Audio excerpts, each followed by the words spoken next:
എൻരിയാക്കുജി എന്ന് പറഞ്ഞ temple mount ഹിയയുടെ മേളിലാണ് കേട്ടോ. എൻ്റെ വീട്ടിൻ്റെ ഫ്രണ്ടിൽ നിന്ന് തന്നെ ആ മല കാണാനായിട്ട് പറ്റും. അത് കയറാനാണ് ഇന്ന് പോകുന്നത്. ആ കാണുന്ന മലയില്ലേ, അതിൻ്റെ ഏറ്റവും മേളിൽ തൊട്ട് താഴത്തെ ഒരു സെക്കൻഡ് ടോപ്പ് എന്നൊക്കെ പറയാം. അത് കയറാനാണ് ഇന്ന് പോകുന്നത്. അതിൻ്റെ മേളിലാണ് എൻരിയാക്കുജി എന്ന് പറഞ്ഞ അമ്പലം. ജപ്പാനിൽ ബുദ്ധിസം ആദ്യമായിട്ട് തുടങ്ങിയത് ഇവിടെയാണ് കേട്ടോ. ബുദ്ധിസം പഠിച്ച് വന്നൊരു ജപ്പാൻകാരൻ ഇവിടെ നിന്നാണ്, ജപ്പാൻകാരനാണെന്ന് അറിയില്ല, ഇവിടെ വന്നിട്ടാണ് പ്രാക്ടീസ് ചെയ്തിട്ട് പിന്നെ ഇവിടെ നിന്നാണ് ക്യോത്തോയിലേക്ക് അങ്ങനെ ജപ്പാനിൽ ഫുള്ള് സ്പ്രെഡായത്. സോ ഈ മൗണ്ട് ഹിയെ എന്ന് പറഞ്ഞാൽ ഷിഗ പ്രിഫെക്ചറിൻ്റെയും ക്യോത്തോ പ്രിഫെക്ചറിൻ്റെയും ഏകദേശം നടുക്കിലായിട്ടാണ് കേട്ടോ വരുന്നത്. മേ ബി ഇതിനൊരു പാർട്ടീഷൻ എന്നൊക്കെ പറയുന്നത്. അപ്പോൾ നമ്മുടെ കേരളത്തിലിപ്പോൾ പശ്ചിമഘട്ടം കേരളത്തിൻ്റെ തമിഴ്നാടിൻ്റെ ബോർഡർ വരുന്ന പോലെ. അപ്പോൾ ഇവിടെ നിന്ന് ടോമുണ്ട്, ടോമിനെ വീട്ടിൽ പോയി ടോമിനെ പിക്ക് ചെയ്ത് അവിടെ നിന്ന് സ്റ്റേഷൻ വരെ സൈക്കിളിൽ പോയി അങ്ങനെയാണ് കേട്ടോ പോണത്. കാരണം ഒരു 5 കിലോമീറ്റർ ഉണ്ട്. ഹിയേസാൻ സക്കാമോത്തോ എന്ന് പറഞ്ഞ സ്റ്റേഷനുണ്ട്, അവിടേക്കാണ് പോണത്. അപ്പോൾ ഇത് ചെറിയ ട്രെയിനാണ് കേട്ടോ, 2-3 കമ്പാർട്ട്മെൻറ്റൊക്കെ ഉള്ളത്. നമ്മൾ ഹിയേസാൻ സക്കാമോത്തോയിലെത്തി. നല്ല അടിപൊളി ക്യൂട്ടായിട്ടുള്ളൊരു സ്റ്റേഷനാണ്. ഇവിടെ മറ്റേ തോമസ് ആൻഡ് ഹിസ് ഫ്രണ്ട്സ് ആ തീമുള്ള ട്രെയിനുണ്ട്, പിന്നെ കുറേ കാർട്ടൂൺ ബേസിലുള്ള ട്രെയിനുകളൊക്കെ ഉണ്ട് കേട്ടോ. ജപ്പാനിലിപ്പോൾ ഓട്ടം സീസണാണ് കേട്ടോ, ശരത്കാലം. പക്ഷെ പണ്ടാറ് തണുപ്പാണ്. ഒരു ദിവസം രാവിലെ നോക്കിയപ്പോൾ 6 ഡിഗ്രി വിൻ്ററിൻ്റെ സെയിം ഫീലാണ്. പണ്ടാറ് തണുപ്പാണ്. അന്നും അത്യാവശ്യം തണുപ്പുണ്ടായിരുന്നു. പക്ഷെ നമ്മൾ ഏകദേശം ഒരു 9:30 ആയി ഇറങ്ങിയപ്പോൾ. സോ ഇതൊക്കെ മേപ്പിൾ മരങ്ങളാണ്. ഇതൊക്കെ ഇനി പൂക്കാനുള്ളതാണ്. ഡിസംബർ ആവും എന്തായാലും പ്രോപ്പറായിട്ട് പൂക്കാൻ. ഞാനൊരു നവംബർ ചെറുതായിട്ട് ഇപ്പോൾ ആയിട്ടുണ്ട്, കളർ മാറിയിട്ടുണ്ടെന്ന് വെച്ചാൽ ഫുള്ള് റെഡ് ആയാൽ നല്ലൊരു പ്രത്യേക ഭംഗിയാണ്. ഇതിനു വേണ്ടി മാത്രമാണ് ഞാനിപ്പോൾ ഇവിടെ കണ്ടിന്യൂ ചെയ്തുകൊണ്ടിരിക്കുന്നത്. ഇത് ഹിയോഷി തൈഷ എന്ന് പറഞ്ഞൊരു അമ്പലമാണ് കേട്ടോ.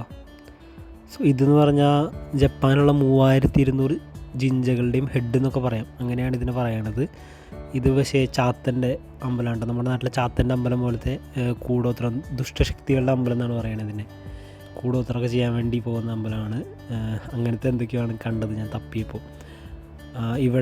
ഇവിടെ മേപ്പിളുണ്ട്. എന്തായാലും ഞാൻ പോകുന്നതിന് മുമ്പ് ഒരിക്കൽ കൂടി പോകണം. ഇതിന് മുന്നേ ഞാനൊരു ഷോർട്സ് ചെയ്തിട്ടുണ്ടായിരുന്നു. പക്ഷേ ഫുള്ള് മേപ്പിളാണ്. മേപ്പിളും കൂടി പൂത്ത് കഴിഞ്ഞാൽ അടിപൊളിയായിരിക്കും. അപ്പോൾ പിന്നെ കൺവീനിയൻസ് സ്റ്റോർ ഭയങ്കര ദൂരെയാണ് കേട്ടോ. അപ്പോൾ വെൻഡിങ് മെഷീനിൽ തന്നെ ജ്യൂസ് എടുക്കുന്ന വിചാരിച്ചു. കാരണം നമുക്ക് ഏകദേശം 12 കിലോമീറ്ററോളം ഗൂഗിൾ മാപ്പിൽ കാണിക്കുന്നുണ്ട് കയറാനായിട്ട് മേളിലോട്ട്.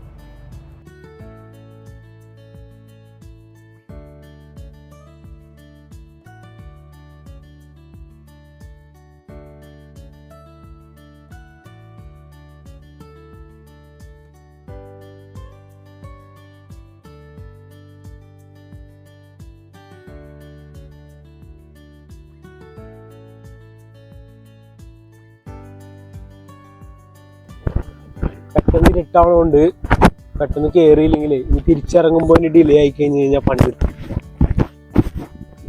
സമയമെടുക്കും. നമുക്ക് തിരിച്ചു വരുമ്പോൾ സമയം ഉണ്ടെങ്കിൽ ഹിയോഷി തൈശയിലും അവിടെയൊക്കെ കയറാം. എനിക്ക് നാളെ പിന്നെ പണിയുണ്ട്. വൈകിട്ട് പോയിട്ട് കുറേ ഷോപ്പിംഗ് ഒക്കെ ചെയ്യണം. ഒരാഴ്ചക്കുള്ള പല ചേർത്തൊക്കെ മേടിക്കണം, അല്ലെങ്കിൽ പിന്നെ കഷ്ടപ്പാടായിരിക്കും ഒരാഴ്ച. ഇതെല്ലാം മേപ്പിൾ ആണ്, മേപ്പിൾ ട്രീ ആണ്. ഈ പച്ചയില തന്നെയാണ് പഴുത്ത് ആ മഞ്ഞവും പിന്നെ അത് ചുമപ്പാവും. ഇവിടെ നിന്ന് ഒരു അനക്കം പോലും ആയിട്ടില്ല ഇതുവരെ. പോണതിന് മുന്നേ ഒന്ന് പൂത്താൽ മതിയായിരുന്നു.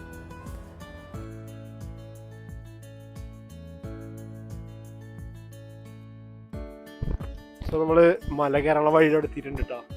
ഇവിടെ കേബിൾ കാറിൻ്റെ സ്റ്റേഷനാണ്. അവിടെയാണ് കേബിൾ കാർ. തിരിച്ചു വരുമ്പോൾ മിക്കവാറും കേബിൾ കാറിന് വരാനായിരിക്കും ചാൻസ്. കാരണം നാളെ എനിക്ക് പണിയുണ്ട്. 12 കിലോമീറ്റർ തിരിച്ച് നടന്നു കഴിഞ്ഞാൽ ശരിയാവില്ല. ഇതാണ് നമ്മുടെ വഴി. ഈ വഴിക്കാണ് നമ്മൾ പോണത്. കുറച്ച് കഴിയുമ്പോൾ ഇനി ഇതൊക്കെ ഇല്ല, ഇനി കാടായിരിക്കും, വെറും കാട്. മോമിഞ്ചി ചെറുതായിട്ട് പൂത്ത് തുടങ്ങിയിട്ടുണ്ട് കേട്ടോ. പക്ഷേ ഇതിൻ്റെ ഫുൾ ഭംഗി കിട്ടണമെങ്കിൽ ഫുള്ള് ചുമപ്പാവണം. ആവുന്നേ സമയം. സോ കേബിൾ കാറാണ് കേട്ടോ. ഏകദേശം 11 കിലോമീറ്ററോളം ഉണ്ട്. 10 മിനിറ്റ് എടുക്കത്തുള്ളൂ. നമുക്ക് തിരിച്ചു വരുമ്പോൾ ഇതിനകത്തായിരിക്കും വരുന്നത് മിക്കവാറും. ജപ്പാനിലെ തന്നെ ഏറ്റവും വലിയ കേബിൾ കാറെന്ന് പറഞ്ഞാൽ ഗൂഗിൾ നോക്കിയപ്പോൾ കണ്ടത്, മലയുടെ മേളിലേക്ക് പോകുന്നത്. അപ്പോൾ കരടി ഇറങ്ങാൻ സാധ്യതയുള്ള ഒരു മലയാണ് കേട്ടോ. കഴിഞ്ഞ മാസം ആരൊക്കെ കരടി കണ്ടു എന്നൊക്കെ പറയുന്നുണ്ട് അവിടെ. അപ്പോൾ നമ്മളതാണ് ഇന്നലെ തലേദിവസം ദൈസോയിൽ പോയിട്ടൊരു മണി പോലത്തെ ഒരു മണി മേടിച്ചത്. അത് ബാഗിൽ എവിടെ തൂക്കിയിട്ട് കഴിഞ്ഞാൽ അതിങ്ങനെ കിളിങ്ങി പോകുന്നതുകൊണ്ട് കരടി വരുന്നില്ല എന്നാണ് പറയുക. സോ അതാണ് കേട്ടോ ഓട്സ് സിറ്റിയാണ് നമ്മൾ താമസിക്കുന്ന സ്ഥലം. മേളിലെത്തിക്കഴിഞ്ഞാൽ ഇതിൽ നല്ല വ്യൂ ഉണ്ട്. അപ്പോൾ ഏകദേശം നമ്മൾ ആ കാടിൻ്റെ അവിടേക്ക് എത്താറ് കേട്ടോ. ഇനി ഈ കാണുന്ന ഈ കരിങ്കലിൻ്റെ സ്റ്റെപ്പ് കയറി കഴിഞ്ഞാൽ പിന്നെ അങ്ങോട്ട് നീണ്ടു നിവർന്ന് കിടക്കുന്ന കാടാണ് മേളിലോട്ട് കയറാനായിട്ടുള്ളത്. പക്ഷെ 12 കിലോമീറ്റർ ഉണ്ടായിരുന്നില്ല കേട്ടോ. കയറി ഇറങ്ങി വന്നപ്പോൾ ഒരു 3 അല്ലെങ്കിൽ 4 കിലോമീറ്റർ ഉണ്ട്, അത്രേ ഉള്ളൂ. ഗൂഗിൾ അമ്മച്ചി എന്താണ് ഇങ്ങനെ കാണിച്ചതെന്ന് ഒരു പിടിയുമില്ല.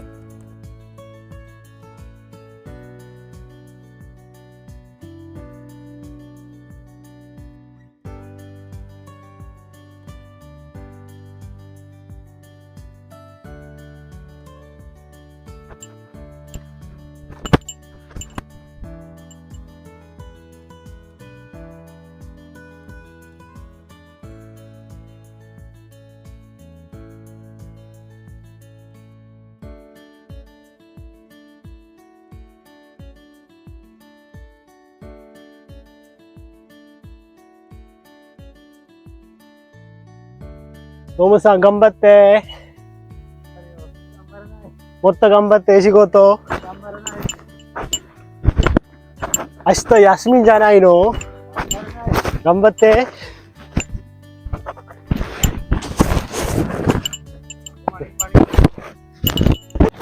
പച്ചമാർക്ക് പയർ മുന്നിൽ ഇറങ്ങി വരുന്നതാണ്.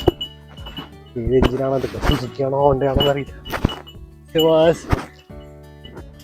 സോ ഈ കാടിനകത്ത് ഫുള്ളും ഇതുപോലത്തെ നമ്മൾ ഈ മൂന്നാർ വാഗമണൊക്കെ പോകുമ്പോൾ വാഗമണല്ലല്ലോ ഊട്ടിയൊക്കെ പോകുമ്പോൾ ഇതുപോലത്തെ ഹൈറ്റ് കൂടിയ പൈൻ മരം, പിന്നെ സൈപ്രസും, പിന്നെ അതുപോലത്തെ ഉയരം കൂടിയ മരങ്ങളൊക്കെയാണ് കേട്ടോ. ഏകദേശം നാട്ടിലത്തെയൊക്കെ പോലെ തന്നെ കാടൊക്കെ സെയിം തന്നെ ഫീല്.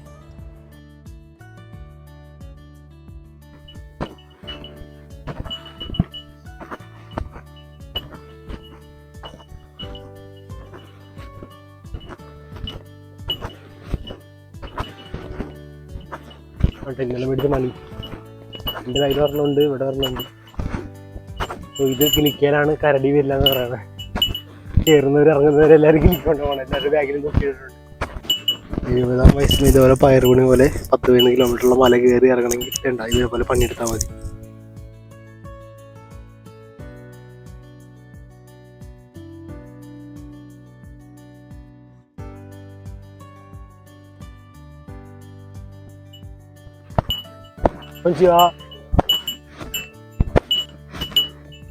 ഇല്ലേ 70-ാം വയസ്സിൽ ഇതുപോലെ പയറുപണിയിൽ ഓടി ഇറങ്ങണമെങ്കിൽ പണിയെടുക്കണം, മരിക്കും വരെ പണിയെടുക്കണം. കേട്ടില്ലേ? സിനിമ യാത്രയാക്കിയ ഗംബത്തെ. സോ ഒരു 65-70 ആ റേഞ്ചിലുള്ള കുറേ പേരെ കണ്ടായിരുന്നു കേട്ടോ. മുടക്ക് ദിവസം കൂടി ആയതുകൊണ്ട് കുറേ പേര് വന്നിട്ടുണ്ടായിരുന്നു. ഇതിന് മുന്നേ ഞാൻ ഒറ്റയ്ക്ക് കയറിയപ്പോൾ 3 ആളെയാണ് മൊത്തം ഞാൻ കണ്ടത്.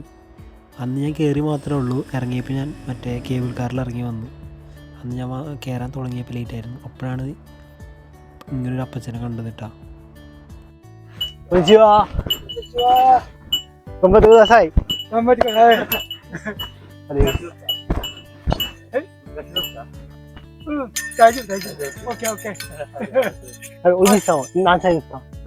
歳ですか？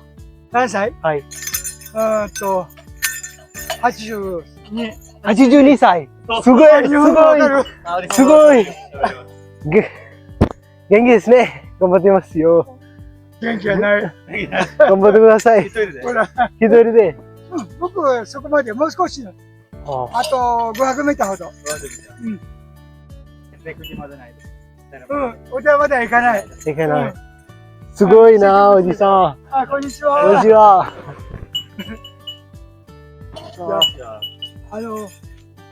どこまで行くの？延暦寺まで。延暦寺まで。はい。で帰りはどうするの？向こう？向こうケーブルカーで戻ると思っています。歩きなさいよ。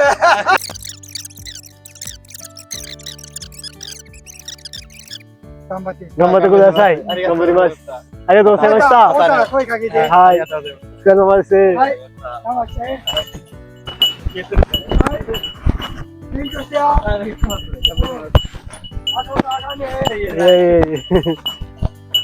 എൺപത്തിരണ്ട് വയസ്സാണ് പുള്ളിക്ക്. 82 വയസ്സിലുള്ള ഒരാളാണ്. പക്ഷെ പുള്ളി പകുതി വരെ കയറുന്നുള്ളെന്ന് പറഞ്ഞു. പകുതി വരെ കയറിയിട്ട് ഇറങ്ങാമെന്ന് പറഞ്ഞു. പുള്ളിക്കാരൻ്റെ വൈഫ് കൊറിയക്കാരിക്കാന്ന് പറഞ്ഞു. ഇതൊക്കെയാണ് ഇവിടുത്തെ ആൾക്കാർ. നന്നായി പണിയെടുക്കുക, നന്നായി പഠിക്കുക. ഇതൊക്കെ ഇതിന് ആരോട് സംസാരിച്ചാലും ഇവർക്ക് പറയാനായിട്ടുള്ളൂ.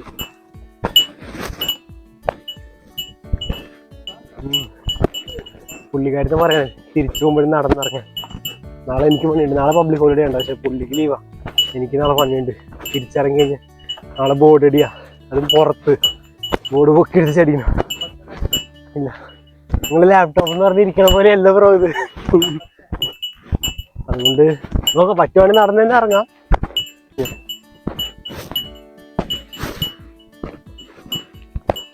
കരടി വരണമല്ലേ, കരടി വന്നാലൊരു സുഖം. അപ്പത്തിനൊക്കെ വാണ വിട്ടാലും ഓടുമായിരിക്കും കരടി വന്നാല്. നിങ്ങൾ ഇതൊന്നുമില്ലാണ് അവിടെ വന്നതെന്ന്. ഏകദേശം പകുതി ഭാഗം കവറായിട്ടാണ്. അപ്പോൾ അവിടെ ഒരു പോയിന്റ് മാർക്ക് ചെയ്തിട്ടുണ്ടായിരുന്നു. അപ്പോൾ ഏകദേശം നമ്മൾ പകുതിയായി, ഇനി പകുതിയും കൂടി കയറാനുള്ളൂ. പക്ഷെ ഇവിടെ എന്തോ പ്രതിഷ്ഠ വെച്ച പോലെ എന്തോ ഒരു സ്ഥലമായിരുന്നു, പക്ഷേ ശരിക്കും ഇതൊരു ഗ്രേവ് യാർഡായിരുന്നു. മരിച്ച ആൾക്കാരെ പണ്ട് കുഴിച്ചിട്ട സ്ഥലം. അതാണ് ഈ കല്ലുകളൊക്കെ വെച്ചേക്കണത്. എന്നിട്ട് അവിടെ ഒരു പ്രത്യേകതര ചെടി എന്തോ നട്ടിട്ടുണ്ട്. ആ ചെടി നട്ട് കഴിഞ്ഞാൽ ദുഷ്ടശക്തികൾ വരത്തില്ലെന്നാണ് അപ്പച്ചൻ പറഞ്ഞത്. അപ്പച്ചൻ ഇവിടെ വരെയാണ് ഉള്ളത്. ഇവിടെ വന്നത് ഫുള്ളി ഇത് വൃത്തിയാക്കി ഇവിടെ പ്രാർത്ഥിച്ചിട്ട് പുള്ളി തിരിച്ചിറങ്ങാനുള്ള പരിപാടിയായിരുന്നു ഇന്ന്.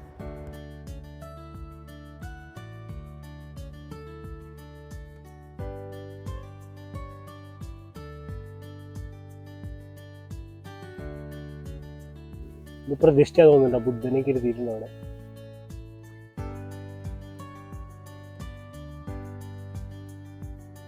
കാടാണ്, കൊടും കാടാണ്.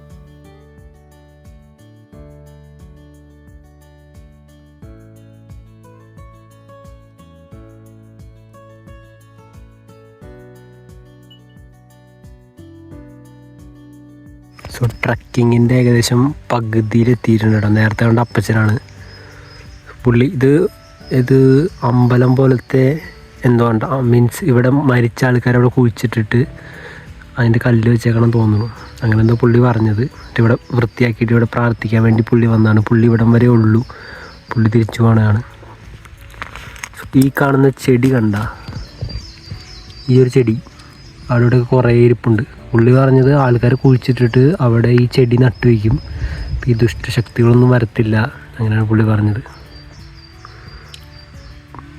പുള്ളി പ്രാർത്ഥിച്ച് കഴിഞ്ഞു, പുള്ളി അവിടെ വൃത്തിയായിക്കൊണ്ടിരിക്കുകയാണ് ഫുള്ളും. ഇത് പുള്ളി ഇവിടെ നിന്ന് ഇറങ്ങുമായിരിക്കും. അടുത്തൊരു അപ്പച്ചനോട് വന്നിട്ട് കേട്ടാ, അപ്പച്ചൻ്റെ ഫ്രണ്ടാന്ന് തോന്നുന്നുണ്ട്, വേറെ അപ്പച്ചൻ.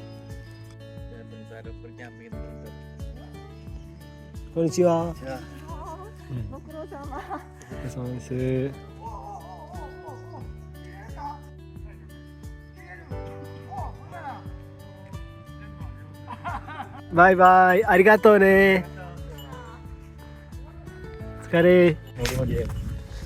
ഈ വയസ്സായ ഒരു പ്രത്യേകത എന്താ അറിയോ, നമുക്ക് ജാപ്പനീസ് അറിയുന്നത് കണ്ടു കഴിഞ്ഞാൽ പിന്നെ അവർ സംസാരിക്കുന്ന നിർത്തത്തില്ല. പുള്ളി ഇപ്പോൾ 1/2 മണിക്കൂർ എന്നെ പഠിച്ച് ഉപദേശിച്ചു, പണിയെടുക്കടാ, നന്നായി കഷ്ടപ്പെട്, നിനക്ക് വേണ്ടി വീട്ടുകാർക്ക് വേണ്ടി പണിയെടുക്ക്, പൈസ കുറേ ഉണ്ടാക്ക്, ഇതൊക്കെ ഇവർക്ക് പറയാനുള്ളൂ. ഇവർ സംസാരിച്ചുകൊണ്ടേയിരിക്കും. പിന്നെ എസ്കേപ്പ് അടിക്കൽ ഭയങ്കര ടാസ്ക്കാണ്. പിന്നെ ഇവർ ഒറ്റയ്ക്കൊക്കെ ആയിരിക്കും. കുറേ പേര് ചിലപ്പോൾ മക്കളുണ്ടാവത്തില്ല, കല്യാണം കഴിച്ചിട്ടുണ്ടാവില്ല, അങ്ങനത്തെ കുറേ പേരുണ്ട്. ചിലപ്പോൾ കല്യാണം കഴിച്ചവരായിരിക്കും, പക്ഷേ കണ്ട പട്ടീനും പൂച്ചനെയും വളർത്തിക്കൊണ്ട് നടക്കും. പിള്ളേർ വേണം വയ്ക്കും, ഇവിടുത്തെ എക്സ്പെൻസൊക്കെ കാരണം. പിന്നെ ഇനിയിപ്പോൾ പിള്ളേരുള്ളവരാണെങ്കിലും അവരൊരു ജോലിയൊക്കെ കിട്ടിക്കഴിഞ്ഞാൽ ജോലിയുടെ അതിന് വേണ്ടിയിട്ട് വേറെ വല്ല സ്ഥലത്തേക്ക് താമസിക്കുന്നത്. പിന്നെ ഒറ്റയ്ക്ക് തന്നെ ആയിരിക്കും, സംസാരിക്കാനൊന്നും ആരും ഉണ്ടാവില്ല. പിന്നെ ഇങ്ങനെ ആരിലേക്ക് കിട്ടിക്കഴിഞ്ഞാൽ അവരിങ്ങനെ വിശേഷങ്ങൾ പറഞ്ഞ് കഥ പറഞ്ഞുകൊണ്ടേയിരിക്കും. കുറേ പേരുണ്ട് കേട്ടോ, കുറേ പേര് കയറി ഇറങ്ങിയൊക്കെ പോകുന്നുണ്ട്. നാളെ മുടക്കം കൂടിയല്ലേ. പിന്നെ ഇനിയിപ്പോൾ സീസണാണല്ലോ, ഇതൊക്കെ തന്നെ ആയിരിക്കും അവസ്ഥ.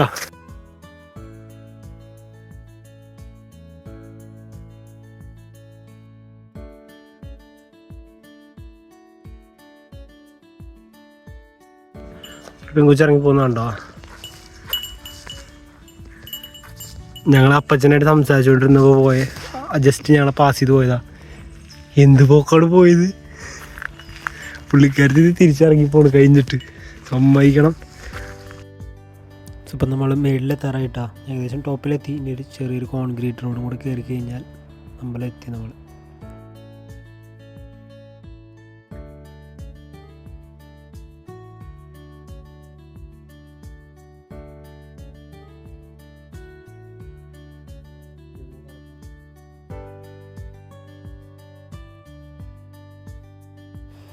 എൻറിയാക്കുജി ഒരു യുനെസ്കോ വേൾഡ് ഹെറിറ്റേജും കൂടിയാണ് കേട്ടോ.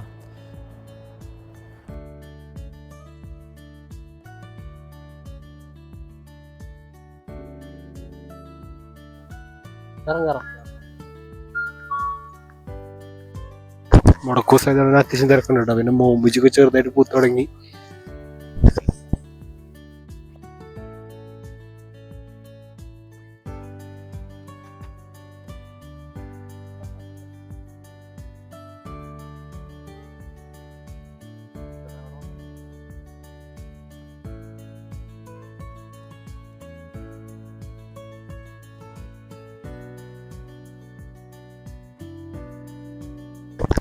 എൻറിയാക്കുജിയുടെ എൻട്രൻസ് ആണ് അത്. നമ്മൾ പുറകെ കൂടിയാണ് വന്നത്, മല കയറി വന്നുകൊണ്ട്. ടിക്കറ്റ് ഉണ്ട്. ടിക്കറ്റ് എടുത്തില്ലെങ്കിൽ ആരും അറിയൊന്നുമില്ല. പക്ഷെ ഒരിക്കലും അങ്ങനെ ചെയ്യാതെ ഒരു സ്ഥലത്ത് പോയിട്ട് പ്രത്യേകിച്ച് അങ്ങനെ ആരും ഒന്നും ചോദിക്കുന്നൊന്നുമില്ല നിങ്ങൾ ടിക്കറ്റ് എടുത്തൊന്നും. പക്ഷെ സപ്പോസ് ഇനി പിടിക്കപ്പെട്ടവരല്ലെങ്കിൽ കഴിഞ്ഞാൽ നിങ്ങൾക്ക് നാണക്കേടാണ്. ഇനി നിങ്ങളുടെ നാട്ടിൽ നിന്ന് വരുന്നവർക്കും അതൊരു ബുദ്ധിമുട്ടായിരിക്കും. മൊത്തത്തിലൊരു സംസാരം വരും, ഇന്ത്യക്കാർ ഇങ്ങനെയാണ്, ടിക്കറ്റ് എടുക്കുന്നില്ല. സോ ടിക്കറ്റ് എടുക്കാൻ പോവാണ്. കഴിഞ്ഞിട്ട് വന്നപ്പോൾ ഞാൻ ടിക്കറ്റ് എടുത്തു. അതിപ്പോൾ 1000 തന്നെ ഉള്ളൂ. അതിനുള്ള സാധനം ഉണ്ട് ഇവിടെ. ഒരു ടിക്കറ്റ് എടുക്കാണ്ടിരിക്കരുത്, മോശം പരിപാടിയാണ്.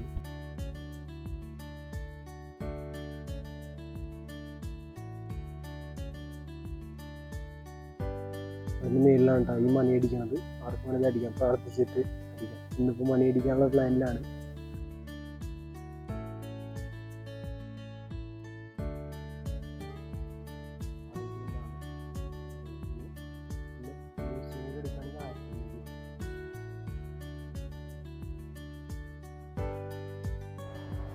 ഇപ്പോൾ പുള്ളിക്കാരൻ ടിക്കറ്റ് എടുക്കാൻ പോയിട്ടുണ്ട് കേട്ടോ. 1000 തന്നെയാണ് ഒരു അഡൾട്ടിൻ്റെ റേറ്റ്. ഇപ്പം നിങ്ങൾക്ക് മ്യൂസിയം ഉണ്ട്, മ്യൂസിയം കൂടി കാണണമെങ്കിൽ 1500 ആണ്.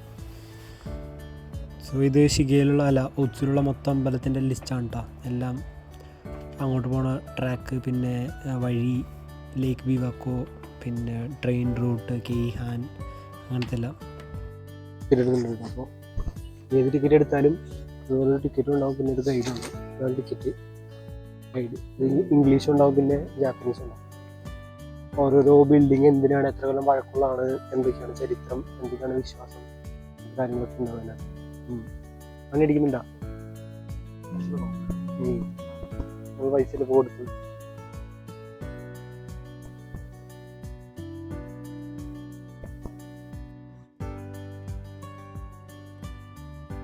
ഇപ്പം ഇങ്ങനെ ഒരു സ്പോട്ടുള്ളത് ആർക്കും അറിയില്ല തോന്നുന്നു. കാരണം ഇവിടെ ഫോറിനേഴ്സ് ഒക്കെ വളരെ കുറവാണ്.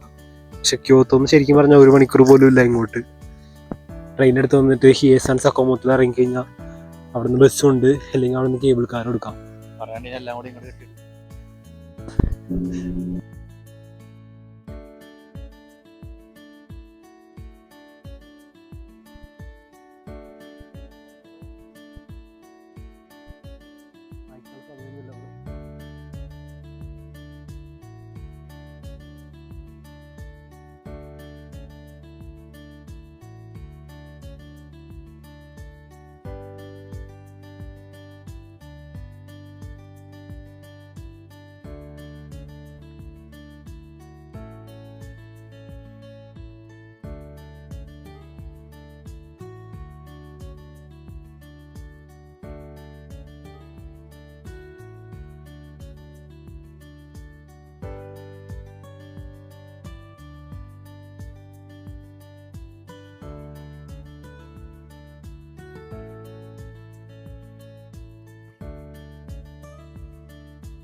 ടോമ മണിയടിക്കാനായിട്ട് പോകണം കേട്ടോ. ഞാനും മണിയടിക്കാൻ വെച്ചിട്ട് വന്നത്. പിന്നെ കുറേ നേരം വരി നിൽക്കണം, പിന്നെ പതുക്കെ അടിക്കാനേ പറ്റുള്ളൂ. അതുകൊണ്ട് ഞാൻ പിന്നെ പോയില്ല. എനിക്ക് വേണ്ടി ഇങ്ങനെ ഓടി വന്ന് അതേ പിടിച്ച് തൂങ്ങി ഇങ്ങനെ ആടി വലിച്ചൊക്കെ അടിക്കണം, എന്നാലേ എനിക്കൊരു സുഖമുള്ളൂ. ഇതുപോലെ പതുക്കെ അടിക്കാനാണെങ്കിൽ എനിക്ക് താല്പര്യമില്ല. അതുകൊണ്ട് ഞാൻ പോയില്ല കേട്ടോ. ഞാൻ ചുമ്മാ ടോമിന് വീഡിയോ എടുത്ത് കൊടുത്തിട്ട് ഞങ്ങളങ്ങ് പോന്നു.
ഞാൻ ഇതിനൊമ്പതാം മുതലാളില്ലേ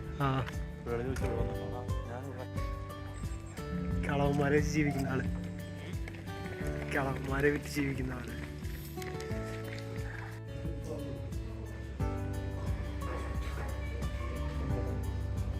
എന്തോ കൈ ഉരുട്ടി ഉരുട്ടി ഉരുട്ടി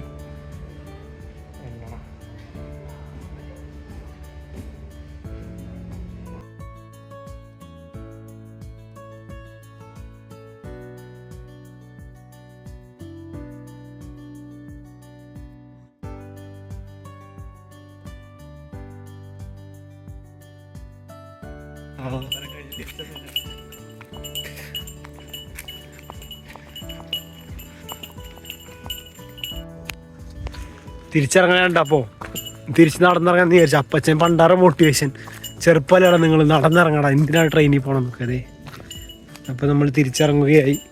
എൻ്റെ ആക്കുചി ഓൾമോസ്റ്റ് കണ്ട് തണുപ്പായിട്ട് പണ്ടാറങ്ങാൻ 2:15 സമയം. ഓടി ഇറങ്ങാവുന്നേ ഉള്ളൂ, കയറാനുള്ള അത്രയും പാടില്ല. ആരം കണ്ട് വരുന്നുണ്ടല്ലോ ഒരു മണിയടി. ഫ്രണ്ടിൽ നിന്ന് ഒരാൾ വരുന്നുണ്ട്.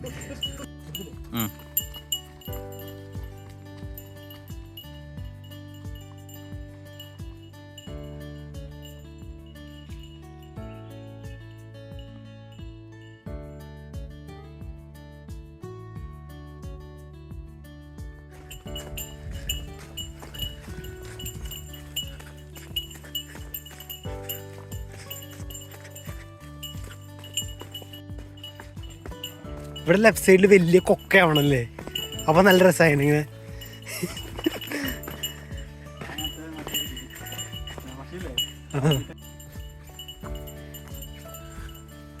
ആളാ സീനില്ല. പോർട്രേറ്റാ അയാൾ നോക്കിക്കോട്ടെ.